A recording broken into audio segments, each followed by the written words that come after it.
Buenos días a todos y todas que van a ver este programa. En esta ocasión vamos a hablar sobre la Guerra Civil Española, sobre las causas, cómo se llegó a esa guerra civil en España, sobre el desenlace y el rol de la Unión Soviética, particularmente porque se le acusa de haber traicionado a la revolución o el intento de revolución en España. Y para eso vamos a hablar con Miguel Ángel Villalón, primer secretario del Partido Unión Proletaria de España, que es realmente una persona muy entendida y docta en este tema. Bueno, camarada, le cedo la palabra. Bien, pues buenas tardes a todas y a todos. Bueno, vamos a hablar de la Guerra Civil Española que ocurrió entre los años 1936 y 1939, es decir, hace mucho tiempo. Es decir, ha pasado muchos años y sin embargo sigue teniendo una actualidad importante, y no solo en España, sino para todos los pueblos del mundo, porque en el fondo las fuerzas sociales que intervinieron en aquella guerra siguen siendo las fuerzas principales que hoy están en liza en el mundo.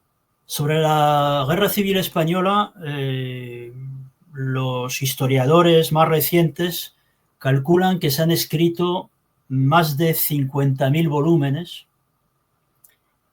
los cuales, vamos a decir, en su mayoría suelen tener una actitud equidistante, es decir, algo que es también frecuente en los sectores, en ciertos sectores de la izquierda, con respecto a los problemas que hoy están ocurriendo en el mundo, donde digamos que en lugar de tomar partido por las fuerzas agredidas, las fuerzas trabajadoras, los pueblos,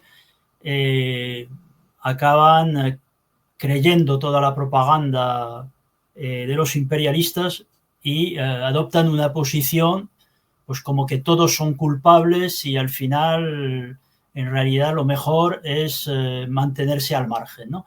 Y ese es el peor error que se puede cometer si queremos que el mundo progrese. Bien, en estos años últimos, sobre todo desde los acontecimientos de Ucrania con la operación militar especial de Rusia, se ha manipulado una cierta analogía entre la Guerra Civil Española y lo que ahora está ocurriendo, y se ha llegado incluso a forzar con el caso de Israel o de Taiwán, presentando a estos tres países como si fueran la Segunda República Española agredida por el fascismo, y que las potencias democráticas en aquel entonces no salieron en defensa de la República Española, y entonces han aprendido hoy la lección y ahora sí que intervienen ayudando con armas al régimen de Ucrania, al sionismo israelí o a la pobre provincia isleña de Taiwán, ¿no? Entonces, conviene hablar sobre la República Española para que veamos que las cosas son totalmente inversas a esa analogía. Bien, el contexto internacional en el que se desarrolla la Guerra Civil Española viene marcado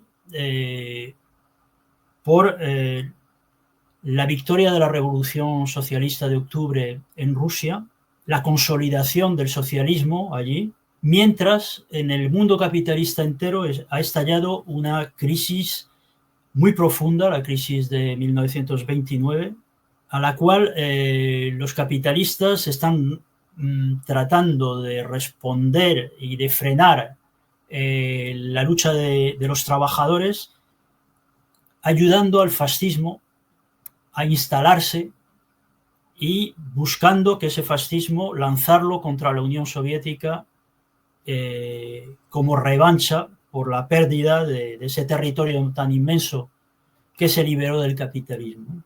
Son años en que la Internacional Comunista está desarrollándose y va a desempeñar un papel muy importante en los acontecimientos políticos, particularmente en España.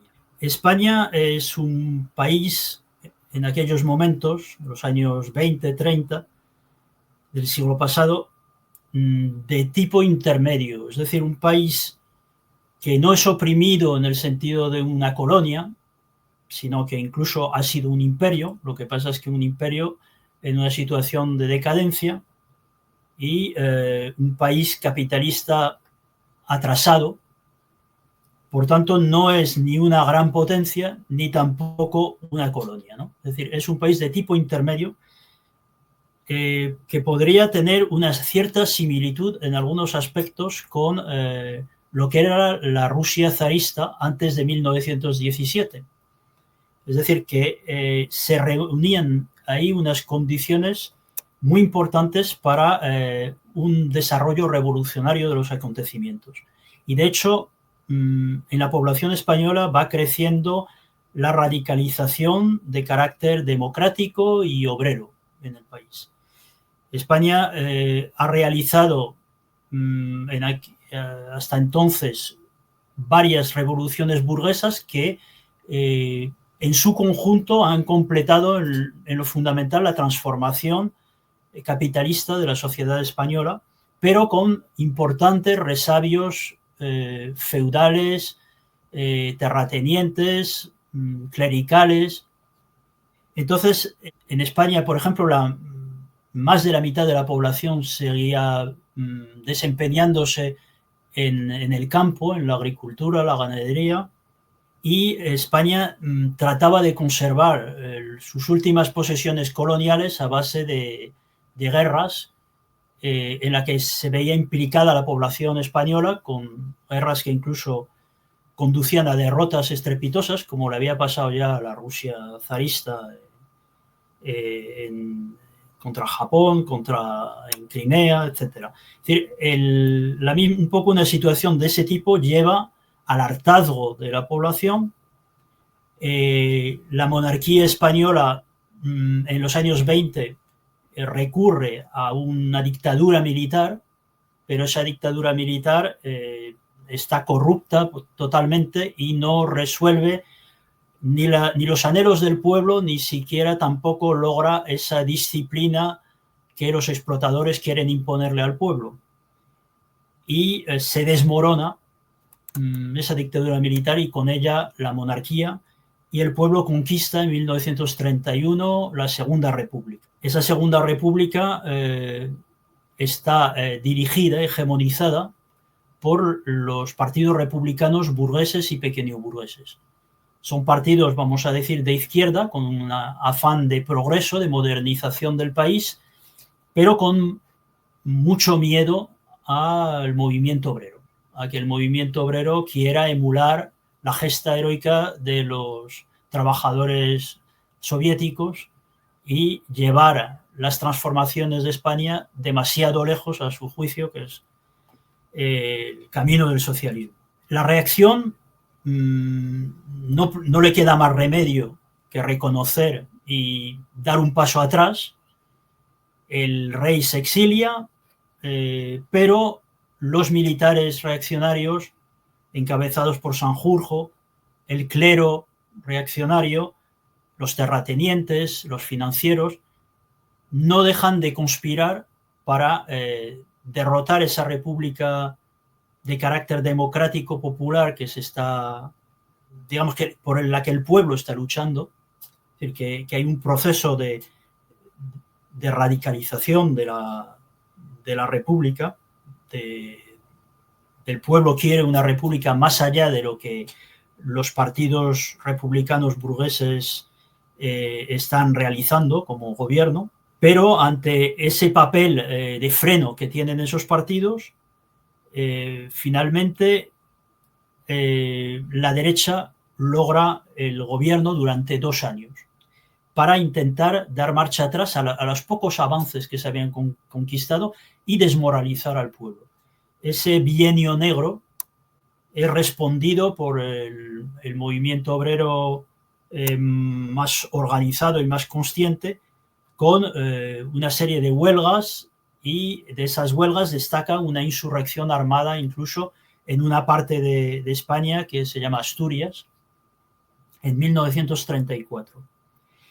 Esa insurrección obrera es aplastada por las armas al mando del que sería luego el futuro dictador fascista de España, el general Franco, y las cárceles de España se llenan del orden de 30.000 presos políticos. Entonces, en aquellos años ya había triunfado el fascismo en Alemania en 1933, anteriormente en Italia. Es decir, había una ofensiva del fascismo, del nazismo, y la Internacional Comunista, que había intentado siempre la unidad de la clase obrera, para lo cual había tenido que luchar contra el sectarismo y el anticomunismo de los socialdemócratas, porque se negaban a esa unidad de la clase obrera. En aquel momento se produce un proceso de izquierdización de las masas que siguen a los partidos socialistas, de las bases de los partidos socialistas, de los sindicatos dirigidos por los socialdemócratas, y la Internacional Comunista ve que es el momento de llamar a una unidad amplia antifascista. Es así, el 7º Congreso de la Internacional Comunista se hace un llamamiento a la formación de frentes populares antifascistas, y va a ocurrir, se van a poder realizar esos frentes en Francia, pero particularmente en España, porque en Francia, digamos, el Estado burgués es mucho más sólido y, por tanto, el Frente Popular va a ser un Frente Popular, digamos, menos permeable a las necesidades, a los anhelos del pueblo, de los trabajadores. En cambio, en España la situación de las clases dirigentes es más inestable y se va a poder realizar con más plenitud el programa que la Internacional Comunista planteaba, que no era un programa de revolución socialista, sino un programa de resistencia al fascismo para derrotarlo, acometer transformaciones democráticas y facilitar que los trabajadores puedan, de la manera lo más democrática y pacífica posible, avanzar hacia el socialismo, conquistar el socialismo, pero para eso hacía falta derrotar al sector más reaccionario de la burguesía, esa oligarquía financiera que estaba alimentando la bestia del fascismo. Y así, en febrero de 1936, vence una coalición republicana, socialista, con el apoyo del Partido Comunista, que es el Frente Popular. El Frente Popular inicia unas medidas un poco más avanzadas que al principio de la proclamación de la República, pero siempre con el lastre de los partidos republicanos e incluso de la dirección del Partido Socialista, que frenan las decisiones. El Partido Comunista, no obstante, es leal a ese Frente Popular, lo apoya y solamente destaca desde el primer momento la importancia de hacer frente a las conspiraciones de los fascistas para hacerse con el poder en España. El 18 de julio de 1936 estalla un golpe de Estado que tenía la intención de prácticamente resolver en pocos días el cambio de régimen y la instauración de una dictadura fascista. Sin embargo, fracasa en el sentido de que el pueblo se enfrenta al golpe de Estado, pide las armas, y esa presión popular hace que incluso el gobierno de la pequeña burguesía o la burguesía media, ¿no?, izquierda republicana, con su presidente Manuel Azaña, el presidente Giral, acuerda defender la República y armar al pueblo. El pueblo, pues, de alguna manera se adelanta incluso, es decir, asalta un cuartel, etcétera, y se arma, ¿no? Entonces fracasa, por tanto, esa idea de cambiar el régimen con un mero golpe de Estado. Y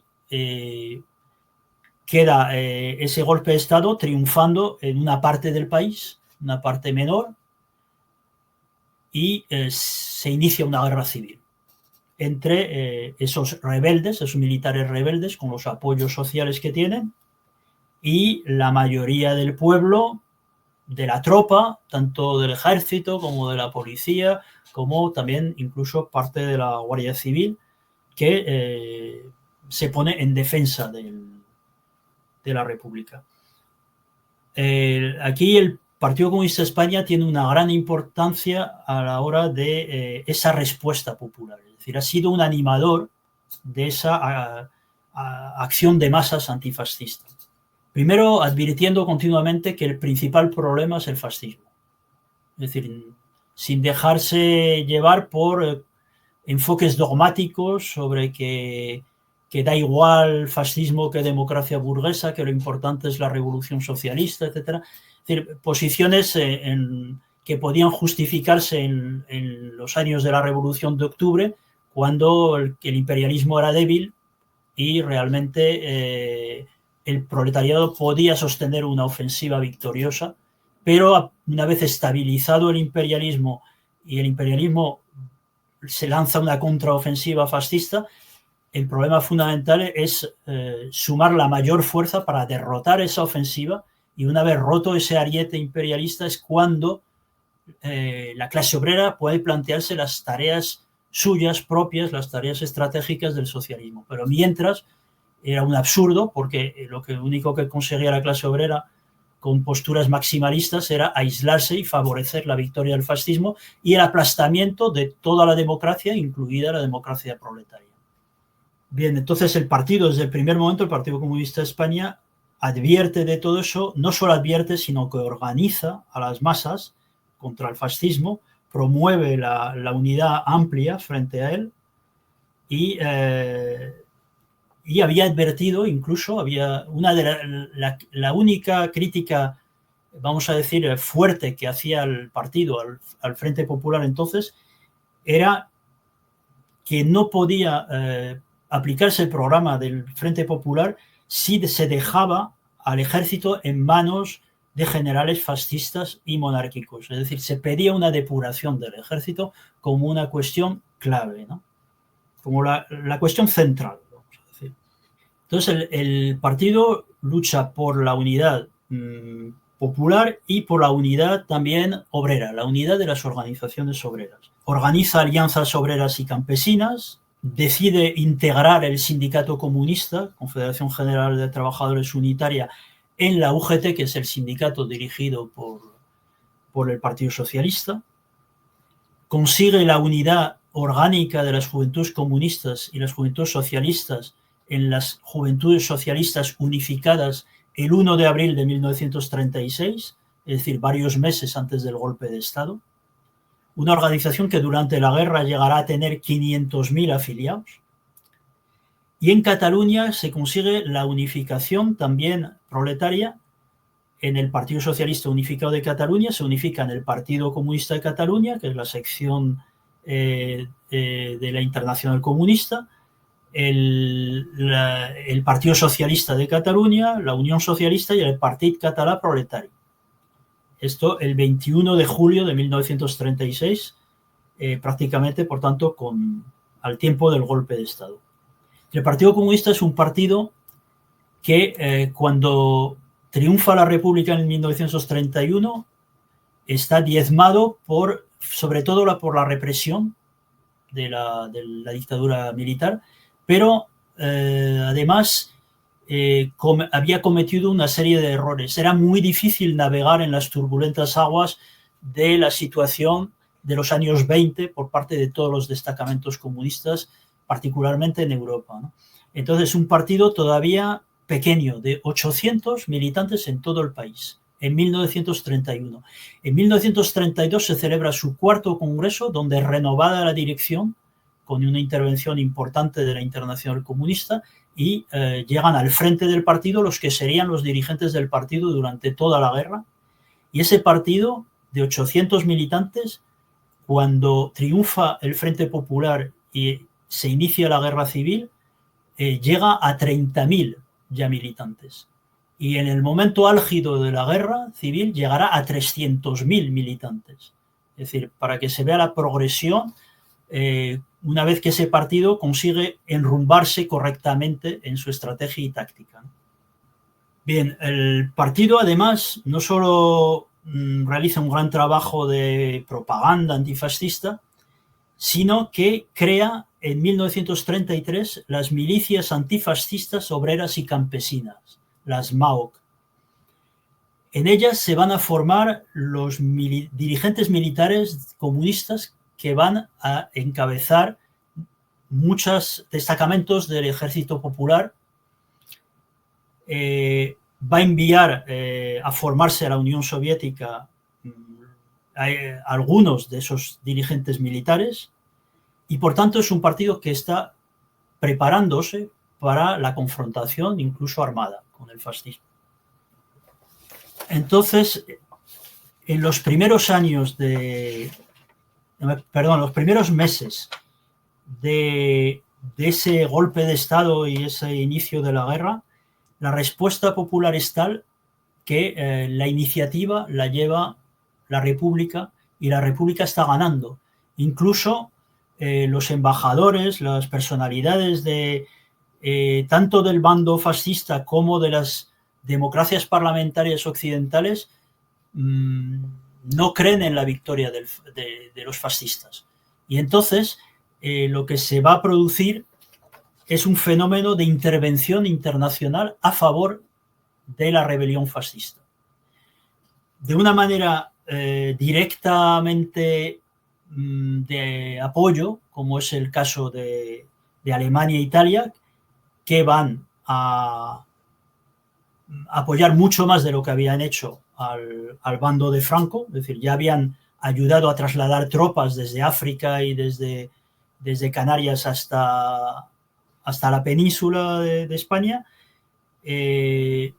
Ahora, digamos, van a inundar de material bélico y de tropas, van a fortalecer el ejército de Franco y, por el otro lado, las democracias parlamentarias van a adoptar una política de no intervención. Se crea un comité de no intervención, ahí, digamos, la idea proviene del gobierno británico, que en el fondo prefiere la victoria del fascismo, solo que estamos en tiempos de lo que se llamó el apaciguamiento, la contemporización con el nazismo particularmente. Son todos esos años que van desde la anexión de Austria, el Anschluss, el acuerdo de Múnich. Se deja que Alemania se haga fuerte para lanzarla contra la Unión Soviética, en el fondo. Entonces, si por un lado Alemania envía la Legión Cóndor con 700 aviones, 16.000 soldados, Italia envía el Corpo di Truppe Volontarie, 50.000 soldados, Portugal 15.000 soldados, financian a los fascistas, envían artillería, tanques, submarinos, controlan puertos, aeródromos, etcétera. Por el otro lado, Inglaterra, Francia y la Internacional Socialista detrás apoyan la política de no intervención, es decir, no intervenir mientras los fascistas están apoyando por todos los medios. En ese comité de no intervención participan también las potencias fascistas, pero se saltan los acuerdos y ellas siguen ayudando al bando rebelde fascista. Claro, la teoría es no internacionalizar la guerra y luego siempre el miedo a que España caiga en el bando del bolchevismo, ¿no? Cuando en realidad ni siquiera el Partido Comunista planteaba el socialismo ni la bolchevización, sino la unidad frente al fascismo para el mantenimiento de las libertades democráticas y parlamentarias. Es decir, eso es lo único que estaba reclamando el partido. Pero está siempre ese miedo a que el pueblo desborde lo que son los dirigentes, dícese, democráticos, ¿no? Francia cierra la frontera el 13 de agosto de 1936, ya no deja que pase material bélico para ayudar a la República, es decir, estamos hablando que solo lo permitió durante apenas unos 15 días. En septiembre de 1936, ante esta situación, el gobierno de la República pide amparo a la Sociedad de Naciones, porque Alemania no deja de enviar material, pero la Sociedad de Naciones se desentiende y entonces, a partir de octubre de 1936, la Unión Soviética decide salir del Comité de No Intervención y apoyar por todos los medios, que eso veremos más adelante, algunos datos sobre la cuantía de esa las modalidades de esa ayuda soviética. El papel de la Unión Soviética, claro, está vinculado al papel de la Internacional Comunista. La Internacional Comunista promueve el reclutamiento de voluntarios que vayan a ayudar a la República Española, y así se forman las brigadas internacionales en las que participan comunistas, socialistas, anarquistas, demócratas, republicanos, en fin, personalidades de la cultura vienen a combatir al fascismo a España, ¿no? Son unos 35.000 brigadistas internacionales de unos 50 países. En aquel entonces el camarada José Stalin es secretario del Partido Comunista de la Unión Soviética, declara lo siguiente con relación a la guerra de España.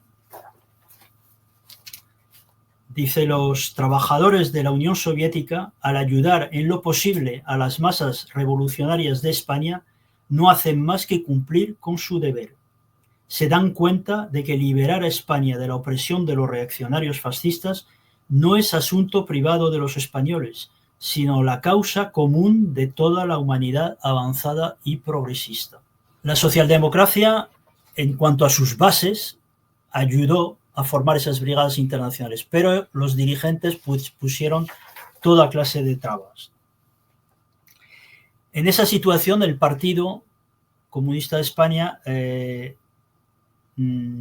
declaró que la guerra había cambiado de carácter, había dejado de ser una simple guerra civil, es decir, una simple guerra conservadora de la república que había establecida, y entonces pasaba a ser una guerra nacional revolucionaria. ¿Y por qué la llamaba así?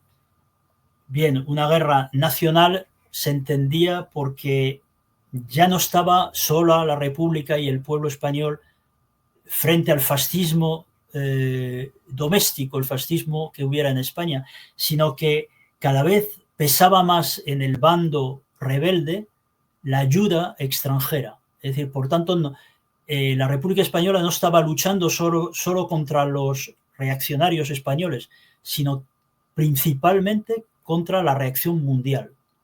Y entonces se convirtió en una guerra de independencia nacional, una guerra de soberanía nacional, una guerra nacional, ¿no?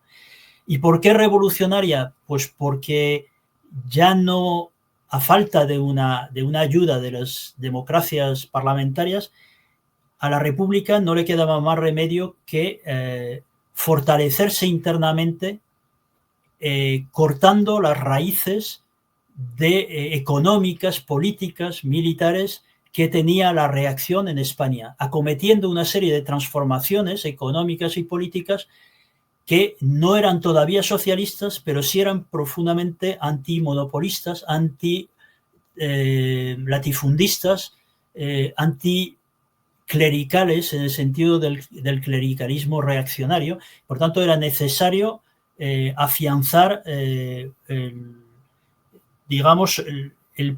poder y el control del pueblo sobre toda la vida social del país, ¿no? Continuando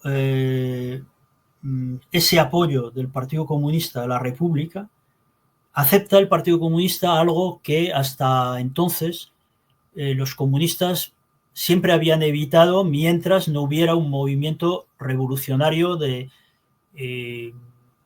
vamos a decir, suficientemente poderoso e independiente por parte de la clase obrera, que era entrar en un gobierno. El gobierno de la Segunda República era un gobierno burgués. Es decir, que de él formaban parte algunos ministros socialistas no quería decir que dejara de ser un gobierno burgués. Pero en aquel entonces el Partido Comunista decidió aceptar entrar en el gobierno en minoría, pero aceptar entrar en el gobierno y conservar a la vez su independencia política, ¿no? Y entonces tuvo dos ministros, un ministro de Agricultura para impulsar una reforma agraria que diera la tierra a los campesinos y un ministro de Instrucción Pública para favorecer la política de alfabetización y de desarrollo cultural del pueblo. Entonces el partido prioriza ganar la guerra, resolver los problemas de la Revolución Democrática y robustecer la unidad de las fuerzas populares. Entonces es en esos primeros meses que se da la mayor unidad a favor de la República. El Partido Comunista, en ese periodo en que todavía el pueblo tiene la iniciativa, la República, vamos a decir, está ganando la guerra, va a impulsar la formación del Ejército Popular. Entonces, esas milicias obreras y campesinas antifascistas que había creado el Partido Comunista se dividieron en 5 batallones, el quinto de los cuales se reorganizó como quinto regimiento de las milicias populares. Y ese va a ser el impulsor de la formación del Ejército Popular Republicano. Estaba compuesto fundamentalmente por militantes comunistas y de la Juventud Socialista Unificada. Siempre va a buscar la unidad entre el frente y la retaguardia, es decir, como siempre han hecho las Fuerzas Armadas Revolucionarias, que es unir la producción y el combate, ¿no? Es decir, y por tanto va a desarrollar un gran papel económico y político. Así, en octubre de 1936 se promulga la creación del Ejército Popular y de las 6 primeras brigadas de ese ejército, 4 eran brigadas comunistas del quinto regimiento. En diciembre de 1936 el 70% del quinto regimiento ya se ha incorporado al Ejército Popular, digamos, abriendo camino a las demás milicias, porque hasta entonces la defensa de la República se había realizado a través de las milicias de los partidos obreros y de los sindicatos obreros. Es decir, cada sindicato, el sindicato socialista, el sindicato anarquista, UGT y CNT tenían su milicia, el Partido Comunista tenía la suya, el Partido Socialista la suya, y entonces lo que se promueve es la unificación bajo un mando único para formar un ejército, ¿no? Es decir, que no, las milicias están bien para empezar, pero no son suficientes para sostener una guerra frente a un enemigo tan organizado y pertrechado como el ejército fascista. Así es como la ofensiva fascista se va a estrellar en Madrid, no van a poder pasar. El Partido Comunista lanza la consigna "no pasarán", y efectivamente no pasaron, son derrotados los fascistas en Madrid, en Guadalajara, y entonces entra en pánico el bando fascista, y ese pánico va a dar lugar a que se recrudece la ayuda militar alemana e italiana y el bloqueo de las potencias llamadas democráticas contra la República, que al fin y al cabo no le permiten pertrecharse de armas o le ponen toda clase de trabas, ¿no? El partido lanza unas 8 condiciones de la victoria, las llama, que es la política de guerra del partido, que es concentrar todo el poder en el gobierno del Frente Popular. O sea, nunca el partido plantea el tomar él el poder. Es decir, no se trata de una situación de ofensiva de la revolución proletaria, sino se trata de una defensiva democrática para derrotar el fascismo. Son esos años que preceden a la Segunda Guerra Mundial. Plantea el servicio militar obligatorio, la disciplina de guerra en la retaguardia frente al caos, la desorganización que promueven fundamentalmente ciertos intelectuales, anarquistas, dirigentes socialistas y los trotskistas, que ahí desempeñan un papel continuamente de hostigamiento, de un papel de ultraizquierda, de que hay que hacer la revolución y no ganar la guerra. En definitiva, digamos, con mala intención o buena, el caso es que favorecen al fascismo, ¿no? Favorecen los designios de los militares fascistas. Plantea el Partido Comunista la nacionalización y reorganización de las industrias básicas para crear una potente industria de guerra, el control obrero sobre la producción y el fomento de la producción agrícola y planificación, por lo menos de las principales industrias, y sectores agrícolas. En esta situación van apareciendo cada vez más las dificultades en la unidad de la República. Y entonces el jefe del gobierno, primero Largo Caballero, que era un dirigente del ala izquierda del Partido Socialista, pero profundamente anticomunista, intenta aislar al Partido Comunista y formar una especie de gobierno sindical, como tenía mucho peso en el sindicato socialista, intenta adular a los anarquistas para formar algo así, y por tanto eso va a debilitar realmente el esfuerzo de guerra. Después será sustituido como ministro de la guerra por otro socialista, Indalecio Prieto, también muy anticomunista, que entendía mejor la necesidad de la disciplina, pero que va continuamente a tener posiciones derrotistas. Es decir, que hay una situación de deterioro ahí en la dirección del Frente Popular, a pesar de los esfuerzos del Partido Comunista por fortalecerlo. Hay que tener en cuenta que eso, las masas de obreros socialistas se están pasando al Partido Comunista. El Partido Comunista es cada vez más fuerte y tienen un miedo enorme esos dirigentes socialdemócratas y anarquistas anticomunistas, y entonces poco a poco van refugiándose bajo el ala de una colaboración con el fascismo, de una búsqueda de lo que llamaron una paz honrosa, que en realidad no existió. Lo único que existieron fue lo que se llamó la paz de los cementerios, es decir, que todo lo que prometió Franco fue mentira, y fusilaron a todos los que necesitaron fusilar, y los demás se pudrieron en la cárcel o acabaron en el exilio. Y todo eso va a debilitar el esfuerzo de resistencia de la República. Todavía habría batallas muy, muy importantes que ganaría la República, como la batalla del Ebro, la de Teruel, es decir, pero no obstante acabaría perdiendo terreno la República, con también el papel de los nacionalistas catalanes y sobre todo vascos, en fin, que avanzaría el bando de Franco, pero el factor fundamental del progreso de los fascistas es el internacional.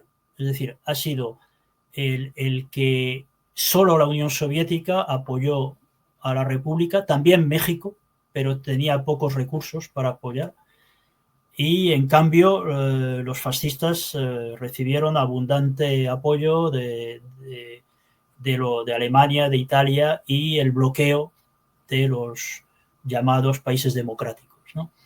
Entonces eso fue determinante en un momento en el que se estaba preparando una Segunda Guerra Mundial. En realidad esa guerra de España era un poco un prolegómeno de lo que iba a ser la Segunda Guerra Mundial, y de hecho el que perdiera la República envalentonó al fascismo para iniciar esa guerra mundial, ¿no?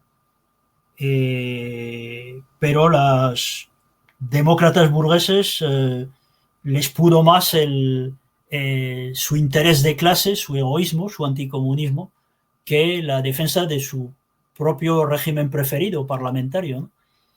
Y entonces lamentablemente fomentaron, sobre todo Inglaterra, una conspiración dentro del gobierno republicano que debilitó la República, y solo los comunistas hicieron frente a esa conspiración, pero no podían atender el frente y la retaguardia, y al final en abril de 1939 triunfó el fascismo en España y continuó durante 40 años, y hoy pues tenemos un régimen heredado de entonces, es decir, ya no tiene que recurrir a las formas extremas del fascismo, pero tienen el poder los mismos que sostuvieron a la reacción a lo largo de la historia, y particularmente durante esa guerra civil.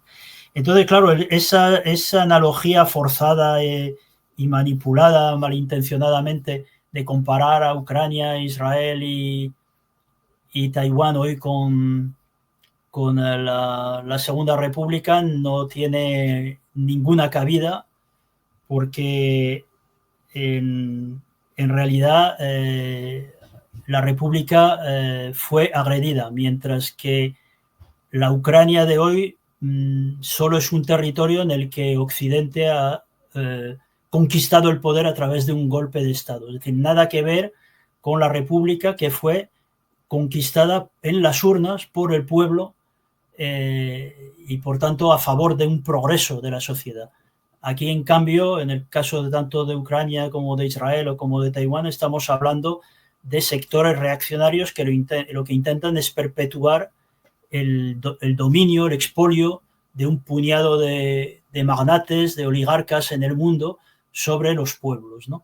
Y por tanto es todo lo contrario. Es decir, por tanto, no es que hayan aprendido la lección y ahora intervengan en defensa de un pobre país o unos pobres países agredidos, sino que siguen siendo los mismos de siempre, siguen teniendo el mismo interés en defender la reacción, en defender que el pueblo no consiga realizar sus anhelos, sus necesidades, ¿no? Bueno, el papel de la Unión Soviética en este conflicto, algo he dicho, pero bueno, voy a intentar añadir algún elemento más. Es un papel que va a ser reconocido por todos, incluso por los dirigentes socialistas anticomunistas, como por ejemplo Indalecio Prieto, en enero de 1937, dijo: la Unión Soviética es el único país del mundo, además de México, que ha prestado apoyo armado a la República Española todo lo que ha podido, sin aspavientos ni fanfarrias. Bueno, la Unión Soviética se organizó a pedido del gobierno de la República, es decir, en ningún momento la Unión Soviética tomó ninguna decisión de ayuda que no fuera la solicitada por el gobierno de la República. Es decir, siempre fue al gobierno de la República, nunca al Partido Comunista ni a ninguna fuerza particular, sino respetando la soberanía de España siempre.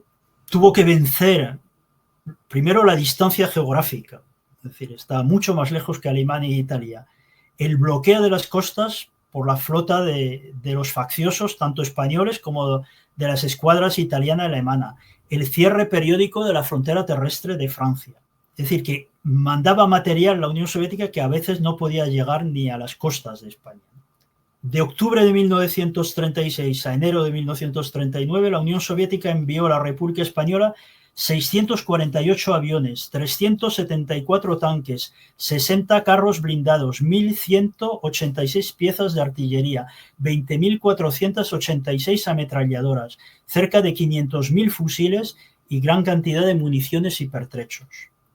El primer barco con material llegó el 12 de octubre de 1936 al puerto de Cartagena. También envió la Unión Soviética asesores y especialistas militares soviéticos, es decir, nunca... la Unión Soviética no envió a combatientes directamente, sino siempre personas de segunda fila que ayudaran a lo que se les mandara. También ayudó a la preparación de cuadros militares.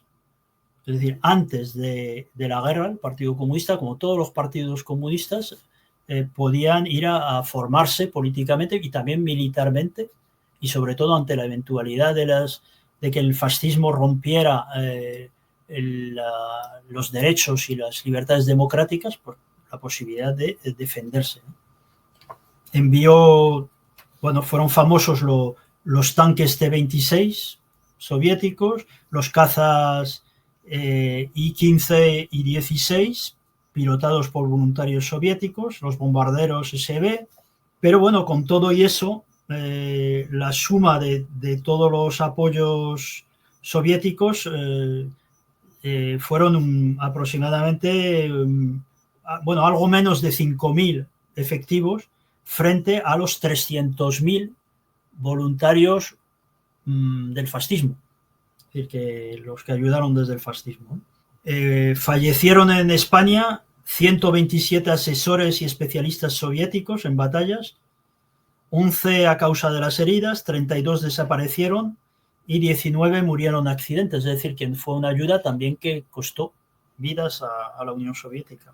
Los soviéticos lo hacían por solidaridad democrática con España, por antifascismo y también eran conscientes de lo que se les venía encima y, por tanto, como dijo Pavel Sudoplatov, uno de los principales oficiales soviéticos, dijo: enviamos a España tanto a agentes jóvenes e inexpertos como a instructores experimentados y profesionales. El país se convirtió en una especie de campo de entrenamiento para probar nuestras futuras operaciones de inteligencia militar. Muchos de los movimientos posteriores de la inteligencia soviética se basaron en los contactos establecidos en España y en las conclusiones extraídas de nuestra experiencia española. Es decir, que era necesario eso, como también hoy en día es necesario para los países que se enfrentan a la ofensiva del imperialismo, ayudar a los países que están en primera línea de frente, porque no solo los ayudan a ellos, sino que se ayudan a sí mismos para lo que les pueda venir. Llámese la República Popular Democrática de Corea, Irán, etcétera, etcétera. Fueron galardonados con el título de héroe de la Unión Soviética en la Guerra de España 36 pilotos, 21 tanquistas, 2 submarinistas, 2 asesores militares. Y entre ellos de las diversas nacionalidades de la Unión Soviética. Ahora es interesante resaltarlo, ya que se utiliza el nacionalismo contra los pueblos eslavos, ¿no?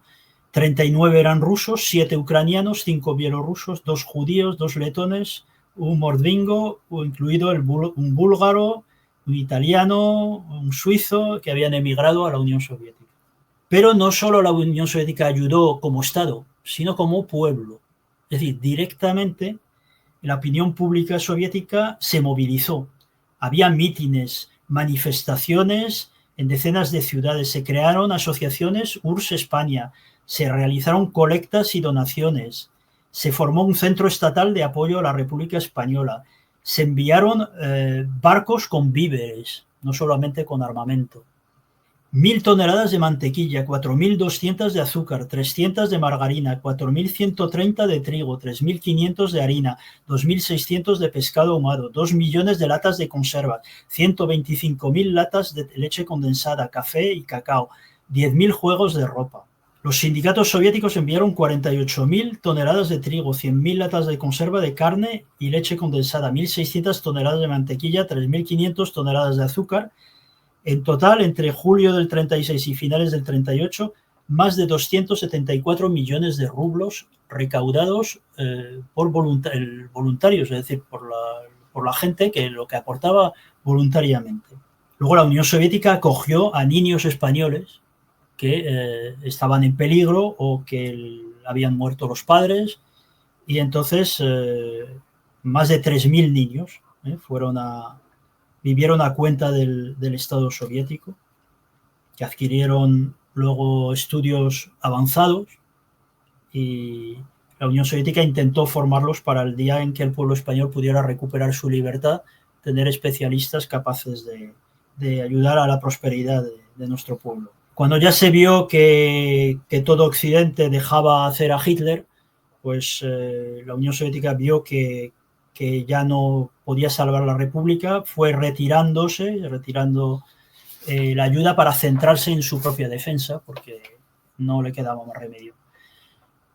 Pero los verdaderos patriotas y republicanos españoles eso no lo ven como algo negativo, sino que saben valorar todo ese esfuerzo, esa ayuda que nos prestó la Unión Soviética, y trataron de devolverla, los que pudieron, a la propia Unión Soviética al trasladarse allí. Y por tanto, después de la Segunda República y la Guerra Civil, al estallar la Segunda Guerra Mundial, participaron 6.000 españoles en la lucha contra la invasión nazifascista de la Unión Soviética, y aportaron sus conocimientos teóricos y sobre todo prácticos adquiridos durante la Guerra Civil. Entre ellos destacó Rubén Ruiz Ibarruri, el hijo de Dolores Ibarruri, que sirvió como comandante de una compañía de ametralladoras y murió en la batalla de Stalingrado, al cual se le concedió el título a título póstumo de héroe de la Unión Soviética. Bueno, yo creo que me he excedido un poco del tiempo y ya por ahí lo dejo, y a partir de ahí, si eso, entablamos un diálogo. Camarada, estuvo excelente, excelente. O sea, no sé qué decir. Estuvo extraordinario. Fue, em, bueno, impresionante. No pincelada, una profunda pasada sobre la historia de España, una cantidad de cosas que yo desconocía plenamente. Y bueno, la profundidad, lo dramático del proceso me, bueno, llega a cualquier ser humano, más allá de ser comunista o no, y este afán de lucha de los pueblos y que una y otra vez se alzan y luchan y sangran. Y bueno, son muchas veces derrotados y después viene el nuevo proceso de lucha, de sangre.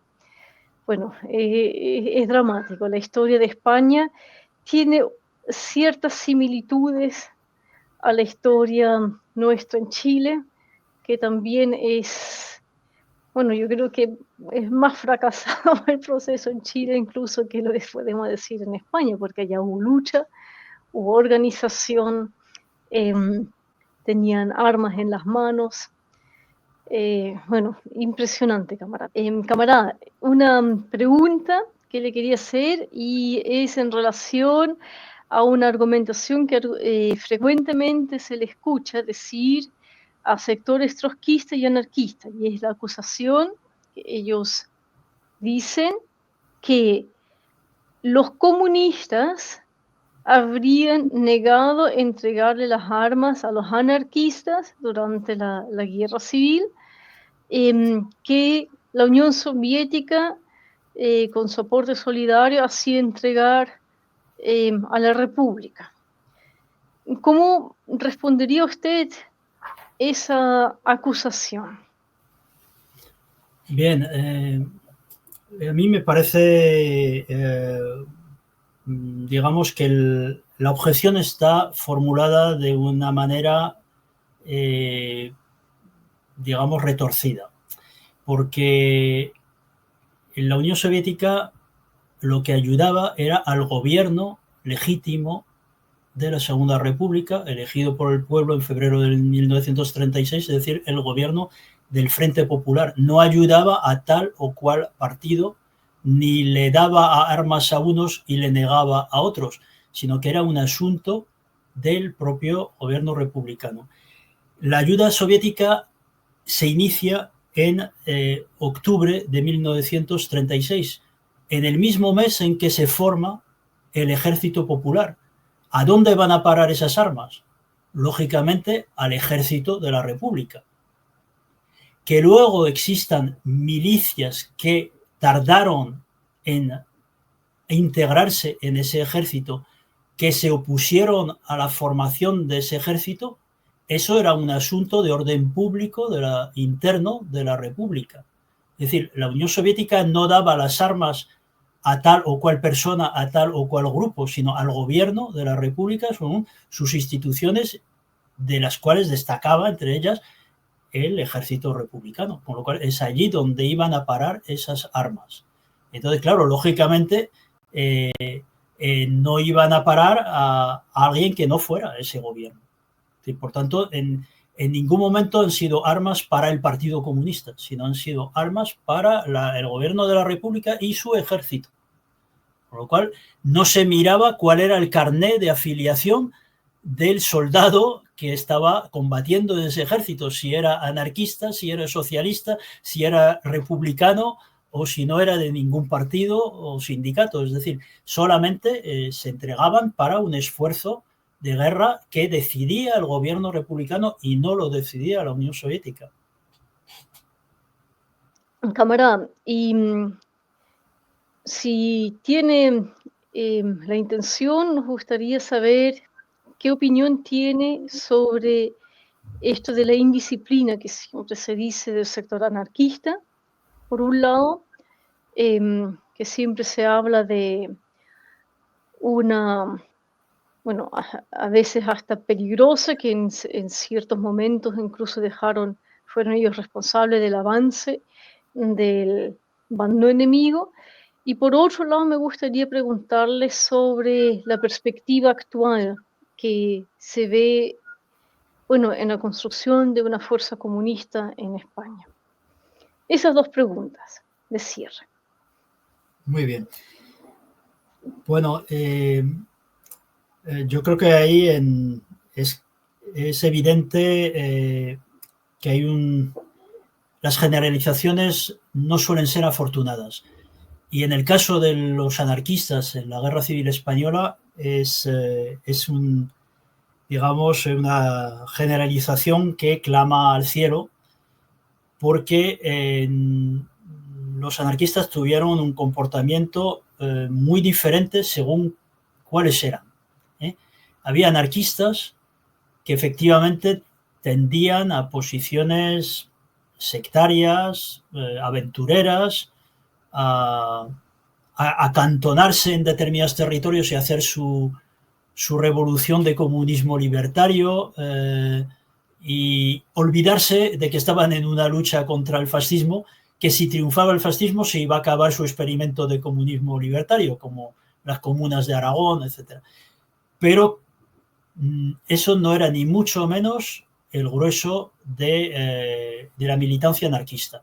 Hay que tener en cuenta que en el anarquismo español había un pequeño grupo más bien intelectual, una especie de partido político en todo menos en el nombre, que se llamaba Federación Anarquista Ibérica, que efectivamente tenía posiciones muy bakuninistas, muy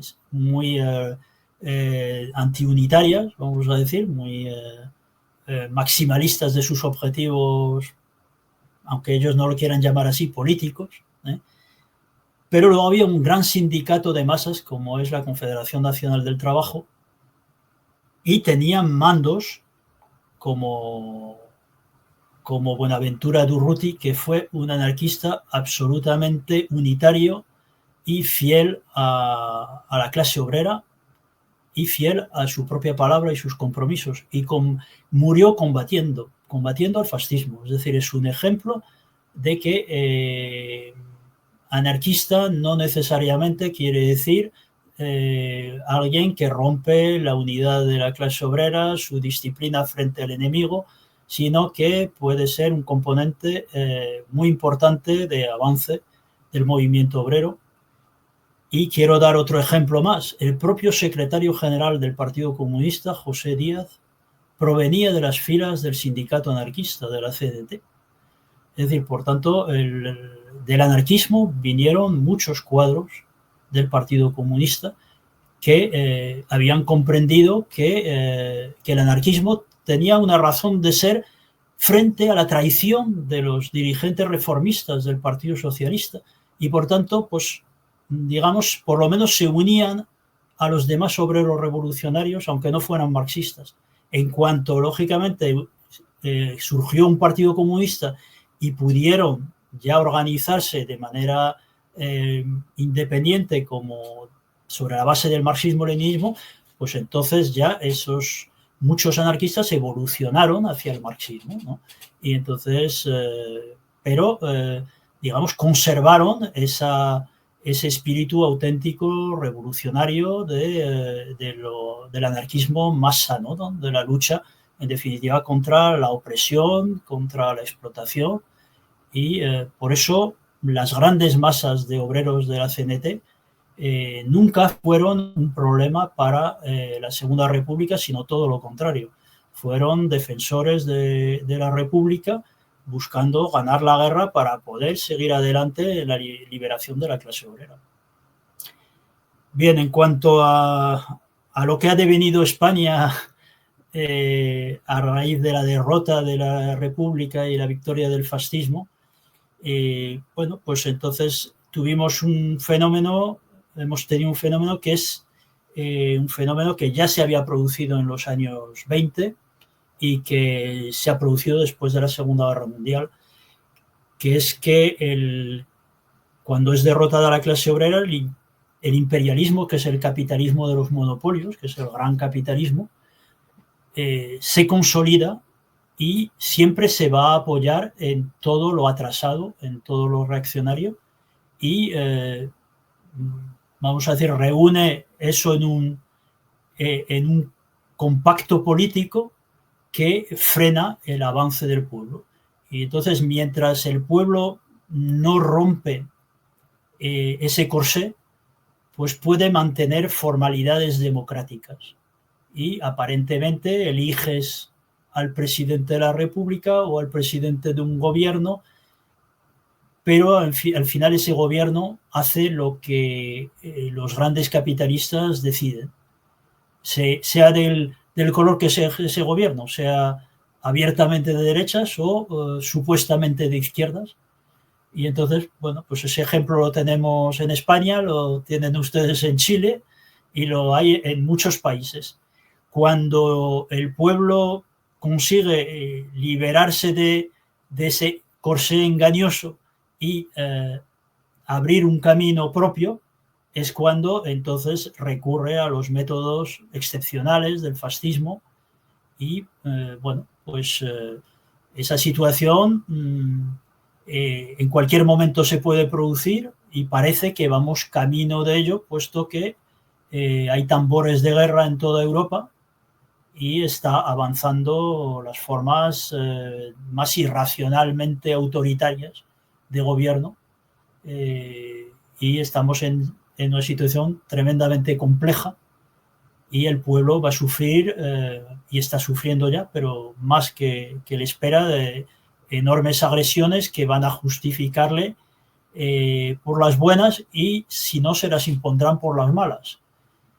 Y bueno, pues ahí es el que los comunistas consigamos conectar con ese pueblo, formular las reivindicaciones inmediatas más necesarias para reunir a las fuerzas máximas posibles y aislar lo más posible a la reacción recalcitrante. Eso ya dependerá de nosotros y de las masas a la vez. Es decir, la clase obrera es una unidad, vamos a decir, de vanguardia y masas, ¿no? Es decir, no es ni una cosa sola ni la otra sola. Es la unión contradictoria y en esa unión contradictoria esperemos que con el apoyo del movimiento de liberación nacional de las naciones oprimidas, y que unas son naciones oprimidas como lo vienen siendo desde hace cientos de años, débiles, pero otras ya, gracias al socialismo, son naciones oprimidas fuertes. Son oprimidas porque están siendo acosadas y están siendo agredidas. Es el caso de Rusia o el caso de la República Popular China, la República Popular Democrática de Corea.